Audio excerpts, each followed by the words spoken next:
Hello friends, एक बार फिर से आपका स्वागत है। दिल्ली एयरपोर्ट से 1.5 आवर की जर्नी के पश्चात हम पहुंचे हैं श्रीनगर एयरपोर्ट पर। यहां पर हमारा कोविड टेस्ट हुआ, 5 मिनट भी नहीं लगे उसके अंदर। एयरपोर्ट से ही हमने टैक्सी हायर की 5 दिन के लिए, जिसने चार्ज किए अराउंड 10,000 रुपीज़। हमारा 5 दिन का प्लान है। यदि आप यंग हैं, एनर्जेटिक हैं तो 3 दिन में भी कवर कर सकते हैं। वैसे 4 दिन सही रहते हैं, उसमें आपको ज़्यादा भाग दौड़ नहीं करनी पड़ती। श्रीनगर में मेनली 3 मेजर अट्रैक्शन है।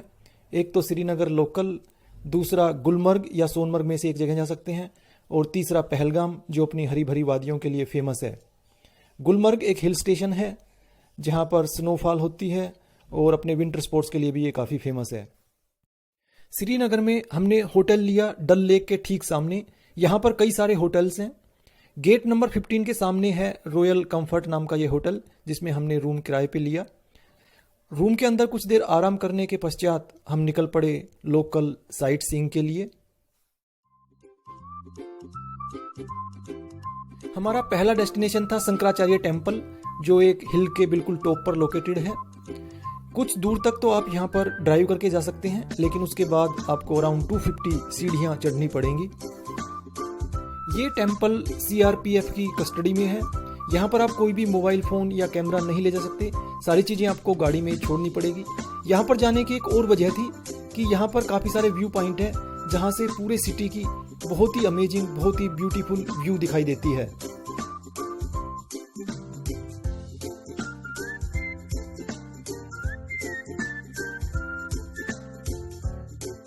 टेम्पल देखने के बाद हम पहुंचे मुगल गार्डन देखने।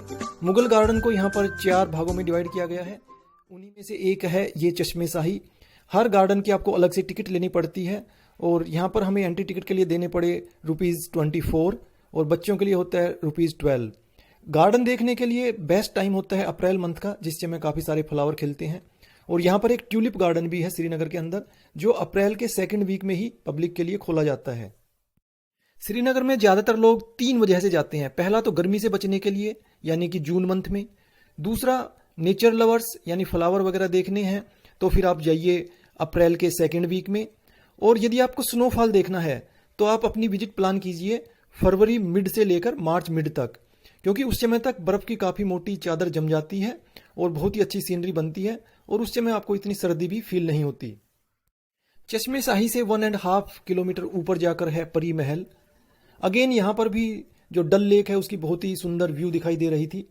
लेकिन एक चीज़ हमें लगा कि श्रीनगर के अंदर सफाई व्यवस्था चरमराई हुई थी और मेंटेनेंस की सख्त ज़रूरत थी, खास करके इन मुगल गार्डन्स के अंदर। और चूंकि मार्च महीने के मिड में हम गए थे, तो इसलिए यहाँ पर कोई ज़्यादा फ्लावर वगैरह भी नहीं थे, तो इतना ज़्यादा ये गार्डन अट्रैक्ट नहीं कर रहे थे।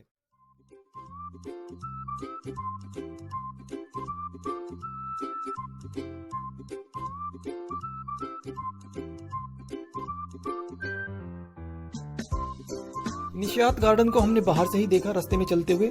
इसके अलावा यहाँ पर एक शालीमार बाग करके भी एक मुगल गार्डन है, जिसको हमने अवॉइड कर दिया। गार्डन्स में 1 घंटा स्पेंड करने के बाद हम वापस डल लेक के किनारे पर आ गए। डल लेक के अनेक गेट हैं जहाँ से आप शिकारा हायर करके अंदर जा सकते हैं। और डल लेक का जो मेजर अट्रैक्शन है वो है इसके अंदर एक आइलैंड, जिसको 4 चिनार कहते हैं, यानी कि वहाँ पर चिनार के 4 पेड़ हैं। हमने भी जो डल लेक का जो मिड गेट है 14, वहाँ से एक शिकारा हायर किया 1 घंटे के लिए, और उसने चार्ज किए ₹400। डल लेक में शिकारा राइड करते हैं ज़्यादातर लोग सूर्यास्त देखने के लिए, लेकिन हम जिस दिन गए उस दिन बादल छाए हुए थे, तो सूर्यास्त तो दिखाई नहीं दिया। लेकिन 1 घंटे तक हमने डल लेक को जरूर एक्सप्लोर किया। डल लेक की अपनी एक अलग दुनिया है। इसके अंदर लोग रहते हैं, उनके मकान हैं, लोग इवन खेती भी करते हैं, फ्लोटिंग लैंड है, मार्केट है, और ये बहुत सारी हाउस बोट्स हैं। होटल की बजाय आप इन हाउस बोट में भी रात गुजार सकते हैं।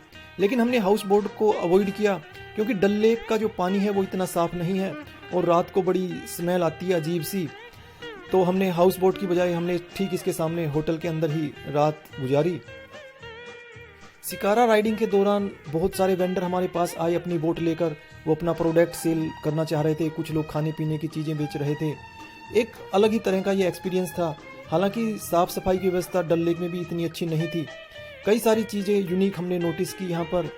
काफ़ी समय से हम यहाँ पर आना चाह रहे थे, लेकिन 2019 में जब हमने प्लान बनाया तो पुलवामा अटैक हो गया, उसके बाद आर्टिकल 370 की वजह से बैन लग गया, फिर कोविड फैल गया। फाइनली खैर हम यहाँ पर पहुँचे और एक अच्छा एक्सपीरियंस रहा। कुछ चीज़ें हमने ऐसी यूनिक यहाँ पर देखी कि जैसे अपने यहाँ पर लड़कियाँ स्कूटी चलाती हैं, उसी तरह पे यहाँ पे लेडीज़ नाव चला रही थी एक स्थान से दूसरे स्थान तक जाने के लिए। टूरिस्ट की ज़्यादातर क्वेरी रहती है कि क्या श्रीनगर के अंदर वाइन शॉप है, तो मैं आपको बता दूं डल लेक पर गेट नंबर 5 के सामने ये हिमाल होटल है और ठीक इसी के साथ ही 2-3 वाइन शॉप हैं, लेकिन फ्राइडे को वो 3 बजे के बाद खुलती हैं। अगले दिन हम चले गए गुलमर्ग, वहां पर हमने एक रात बिताई, स्नोफॉल देखा और फिर वापस आए श्रीनगर। आप चाहें तो सेम डे में भी गुलमर्ग जाके वापस आ सकते हैं शाम को श्रीनगर। इस बार हमने होटल लिया गेट नंबर 12 के सामने होटल अब्बास में।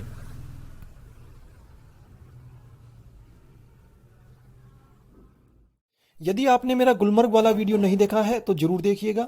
मैं कहूंगा कि गुलमर्ग न केवल कश्मीर में बल्कि भारत में विंटर स्पोर्ट्स और स्नोफॉल देखने के लिए बेस्ट जगह है। श्रीनगर में हमने तीसरे दिन की शुरुआत की महाराजा हरि सिंह पैलेस से, जिसका एक हिस्सा ललित होटल में कन्वर्ट हो चुका है। यहाँ पर हमने ब्रेकफास्ट किया और फिर हम आ गए वापस शहर में जीरो ब्रिज पर। यह एक लकड़ी का ब्रिज है जो केवल पेडेस्ट्रियन के लिए खुला है, ट्रैफिक अब इस पर अलाउड नहीं है। सबसे पुराना ब्रिज है झेलम रिवर पर। श्रीनगर झेलम रिवर के किनारे पर बसा हुआ है और यहाँ पर 8 ब्रिज हैं और उन्हीं में से एक है ये जीरो ब्रिज। इस ब्रिज पर हमें श्रीनगर की यंग जनरेशन देखने को मिली। कई सारे यूथ से हमने बातचीत की, बहुत ही डिसेंट क्राउड था और सामने इस कॉफी शॉप पर हमने कॉफी भी पी।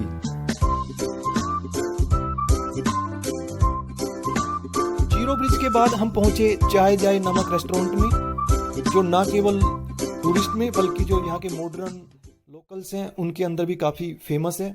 यहाँ पे भी अगेन बहुत ही डिसेंट क्राउड आता है। चाय की यहाँ पर बहुत सारी वैरायटीज़ हैं, बहुत सारे अच्छे स्नैक्स आप यहाँ पर एंजॉय कर सकते हैं और यहाँ की डेकोरेशन तो क्या कहने। हमने ये ट्रिप प्लान की थी मार्च के 2nd वीक में। श्रीनगर लोकल के अलावा हमने गुलमर्ग एक्सप्लोर किया और उसके बाद हम पहलगाम गए। ये 3 मेजर अट्रैक्शन है श्रीनगर के आसपास। आप चाहें तो सोनमर्ग भी जा सकते हैं, लेकिन सोनमर्ग और गुलमर्ग दोनों एक जैसे हैं, तो इसलिए हमने सोनमर्ग को अवॉइड कर दिया था। आज का दिन हमारे पास एक्स्ट्रा था।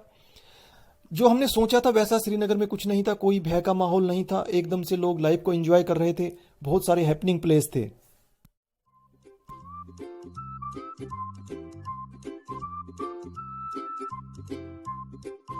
और अब हम क्यूरियस थे श्रीनगर का लाल चौक देखने के लिए, जो हमेशा न्यूज में रहता है। लेकिन जब हम वहां पर पहुंचे तो वहां पर भी सब कुछ नॉर्मल था, कुछ एबनॉर्मल वहां पर हमें दिखाई नहीं दिया।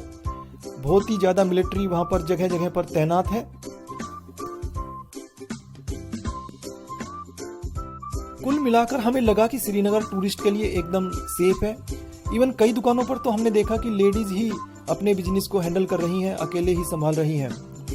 रात को फिर हमने टाइम निकाला शॉपिंग के लिए। जैसे कि आपको पता है श्रीनगर फेमस है अपने ड्राई फ्रूट्स के लिए, केसर के लिए, पश्मीना शॉल्स के लिए और हैंडीक्राफ्ट्स आइटम्स के लिए। तो हम पहुंचे इस मार्केट में जो मौलाना आज़ाद रोड पर स्थित है। और हैंडीक्राफ्ट्स में भी यहाँ की जो श्रीनगर की पेपर मैश आइटम्स हैं वो वर्ल्ड फेमस हैं। पेपर मैश आइटम क्या होता है कि पेपर की बनी हुई, कागज़ की बनी हुई कुछ बॉक्सेज होते हैं या बाउल्स होते हैं। तो हमने भी इन्हीं में से कुछ बॉक्सेस और कुछ वुडन आइटम्स खरीदे यहाँ से। दोस्तों उम्मीद करता हूँ ये वीडियो आपको पसंद आया होगा। यदि वीडियो पसंद आया हो तो इसे लाइक करें और चैनल सब्सक्राइब नहीं किया है तो चैनल को सब्सक्राइब करें तथा कश्मीर ट्रिप के मेरे बाकी वीडियो भी जरूर देखें। Thank you friends, thanks for watching.